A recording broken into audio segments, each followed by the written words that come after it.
যশোরের উপকারভোগীদের মাঝে কৃষি উপকরণ সহ বিভিন্ন সামগ্রী বিতরণ করা হয়েছে।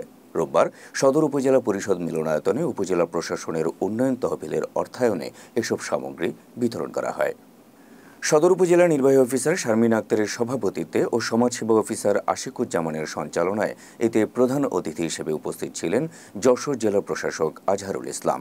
বিশেষ অতিথি হিসেবে উপস্থিত ছিলেন স্থানীয় সরকার বিভাগের উপপরিচালক রফিকুল হাসান। এছাড়া অনুষ্ঠানে উপজেলা কৃষি অফিসার হাসান আলী, সমবায় অফিসার রঞ্জিত দাস, সিনিয়র মৎস্য অফিসার রিপন কুমার ঘোষ, উপজেলা নির্বাচন কর্মকর্তা বাদল চন্দ্র অধিকারী, উপজেলা মাধ্যমিক শিক্ষা অফিসার রবিউল ইসলাম, সদর উপজেলার প্রকৌশলী চৌধুরী মোহাম্মদ আসিফ রেজা সহ সাংবাদিক ও উপকারভোগীরা উপস্থিত ছিলেন। এ সময় ৪২ জন কৃষককে কৃষি সামগ্রী, ১০০ শিক্ষা প্রতিষ্ঠানে বিভিন্ন শিক্ষা উপকরণ ও হতদরিদ্রদের মাঝে সেলাই মেশিন বিতরণ করা হয়।